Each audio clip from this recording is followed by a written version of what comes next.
इधर अब कंपैरिजन कर रहे हैं, संजय बोल रहे हैं कि महाराज धृतराष्ट्र, आपके पुत्र दुरात्मा हैं और पापों में सदैव लिप्त रहते हैं, दिन रात षड्यंत्र करते हैं। आजकल भारत में भी एक ऐसी पार्टी है जो दिन रात षड्यंत्र करती है, वर्तमान सरकार के विरुद्ध दिन रात षड्यंत्र करती है।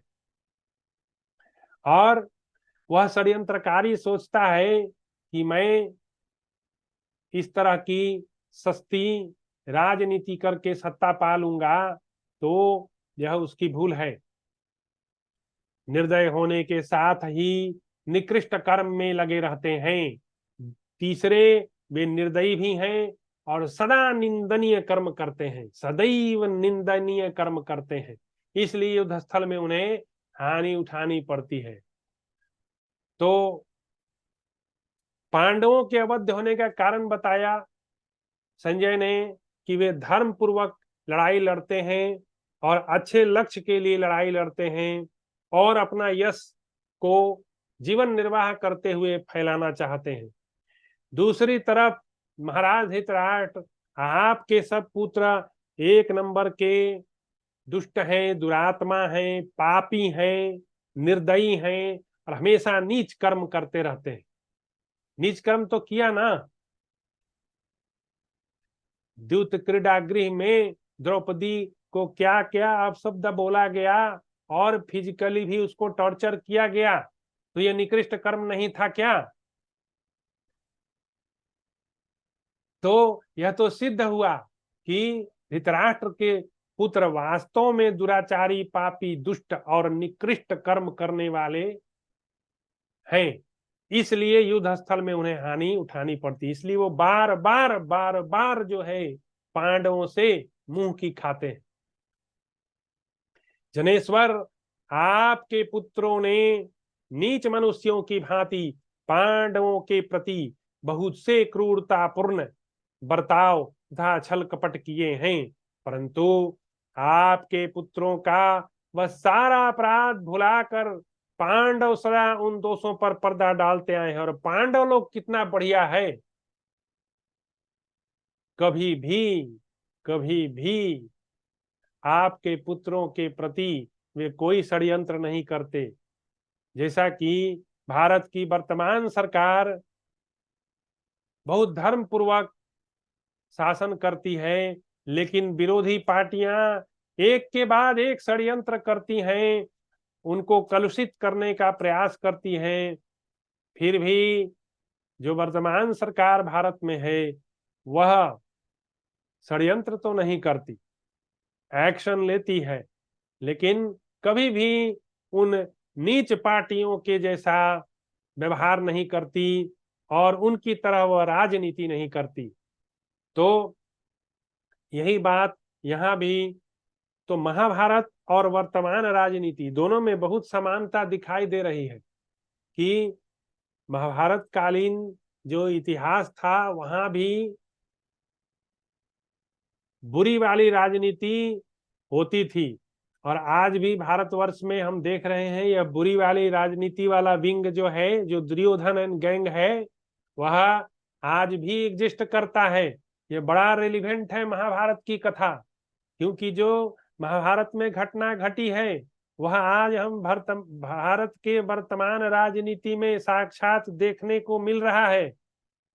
किस तरह से दुर्योधन एंड गैंग हमारी वर्तमान सरकार को हर फ्रंट पर षड्यंत्र करके उन्हें निंदित करने का प्रयास करता है, कुत्सित प्रयास करता है, लेकिन वे कभी सफल नहीं होंगे, क्योंकि यह ब्रह्मांड चलाने वाले अखिल अखिल भुवनेश्वर भगवान श्री कृष्ण है, सुदर्शन चक्रधारी। जब उनका चक्र चलता है तो अच्छे अच्छों का काम तमाम हो जाता है।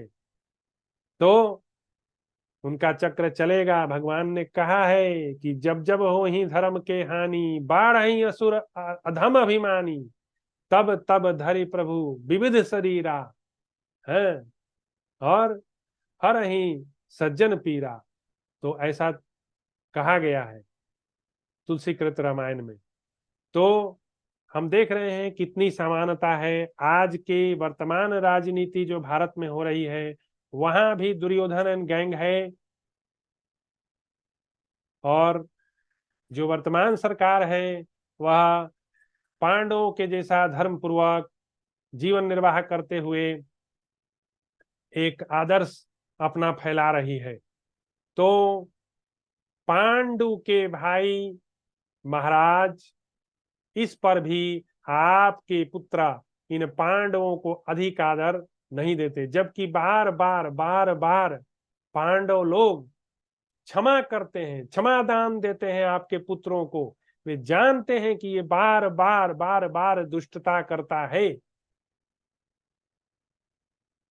जो वर्तमान सरकार भारत में है उसके विरुद्ध 2013 से षड्यंत्र चल रहा है। 2013 में भी, 14 में भी षड्यंत्र हुआ, और 2019 में भी षड्यंत्र हुआ, लेकिन बार बार बार बार जो पांडव रूपी सरकार, भारत की वर्तमान सरकार है, उसने क्षमा किया, बार बार क्षमा किया। कौरव एंड गैंग का, जो भारत में वर्तमान कौरव एंड गैंग है, जिनकी राजनीति जो है दुष्टता, कपट, झूठ, इसी से चलती है, उसको बार बार क्षमा किया। और 24 में तो उन्होंने सारी सीमाओं का उल्लंघन कर दिया। और जो वर्तमान पांडव लोग हैं, जैसे हार के कैसे जंगल में चले गए थे, तो उस तरह की तो हार नहीं हुई, लेकिन क्षमा करने का परिणाम यह भी हुआ कि वर्तमान सरकार जो पांडवों की है भारत में, उसे क्षति तो उठाना पड़ा, क्योंकि जैसी सशक्त सरकार हुआ करती थी अब वैसी तो नहीं है जरूर। जगन्नाथ जी की कृपा से उनकी रक्षा हुई, भगवान ने अपना जो है कमाल दिखाया। तो कहने का अर्थ है कि बार बार पांडवों के द्वारा क्षमा करने पर भी पांडव लोग हमेशा सोचते थे कि शायद दुर्योधन एंड गैंग सुधर जाएगा, लेकिन दुर्योधन और गैंग कभी सुधरने वाला नहीं था। नीच लोग जो है ना, वो अपनी नीचता नहीं छोड़ते। सांप जो है ना, कितना भी दूध पिलाओ, सांप जो है आपको डस लेगा। सांप को दूध पिलाओगे तो एक दिन डसेगा ही। इसलिए नीच बुद्धि, कुटिल बुद्धि, वो कभी बदलने वाला नहीं है। वह उस पर और आगे बढ़ता जाएगा, उसका कॉन्फिडेंस। तो वैसे लोगों को रोकने का उपाय है, उनके साथ युद्ध ठानिए, उनको दंडित कीजिए, जैसे पांडवों ने युद्ध करके दंडित किया। दुर्योधन के पास बार बार संदेश भेजा कि हमारे राज्य को लौटा दो, शर्त के अनुसार हम लोगों ने अपना सजा भुगत लिया है। उसके बाद भी बार बार बार बार दुर्योधन अपमानित करता रहा पांडवों को, तो पांडवों को अपना शस्त्र उठाना पड़ा। अरे और तो क्या, भगवान श्री कृष्ण ने भी सुदर्शन चक्र उठा लिया थोड़ी देर के लिए है। तो वर्तमान सरकार को भगवान श्री कृष्ण की तरह बीच बीच में सुदर्शन चक्र वाला भय भी दिखाना होगा। भय बिनु हो ही न प्रीत, यह बात सिद्ध हुआ है रामायण में। भगवान राम 3 दिन तक जो है प्रार्थना करते रहे समुद्र का, जड़ समुद्र का, लेकिन वह नहीं आया। तब लक्ष्मण जी वाला जो है काम करना पड़ा भगवान को। पहले ही लक्ष्मण जी बोले थे, है नाथ देव कन कर कवन भरोसा, सो खिए सिंधु करिए मन रोसा। लक्ष्मण जी तो बोल दिए, भगवान ये देव देव क्या मचा रहे हो। अरे आपके पास 3 हाथ लंबा धनुष है, सांग धनुष है, सांग पाणी, और आपके पास अक्षय तुनीर है, उसमें एक से एक अक्षय बाण है।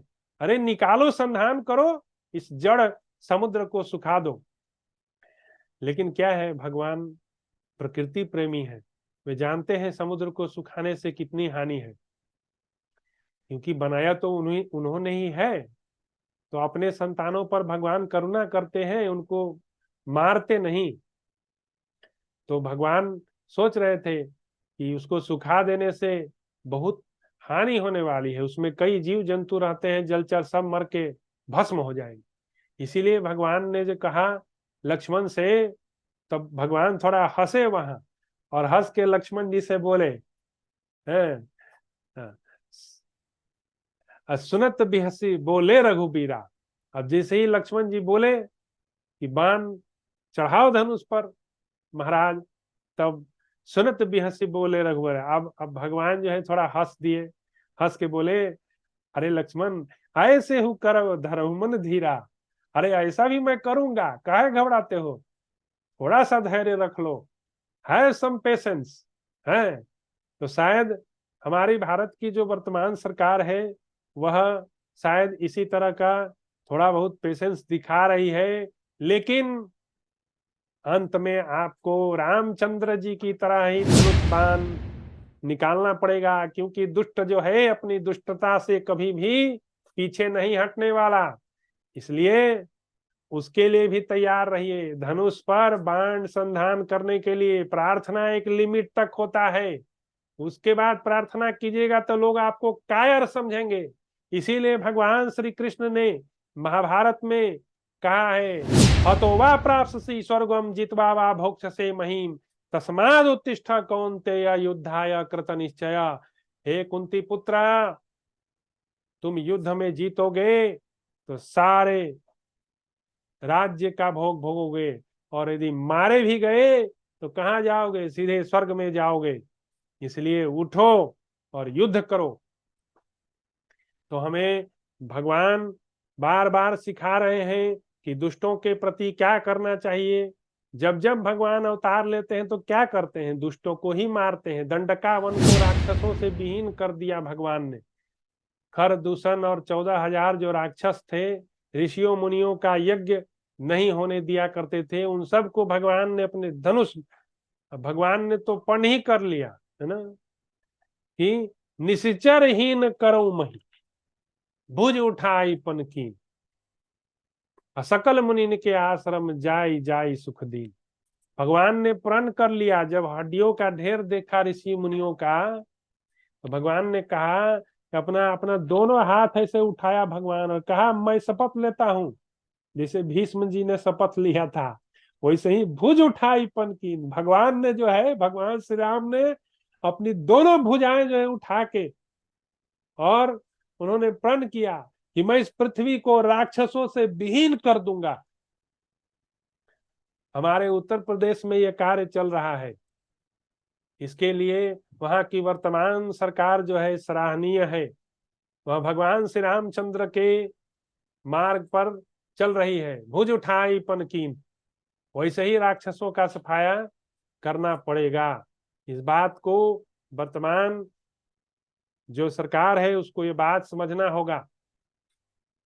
साम दान दंड भेद, ये 4 नीतियां हैं, तो दंड नीति जरूरी है, क्योंकि भय बिनु हो ही ना प्रीत, बिना भय के प्रीत होता नहीं।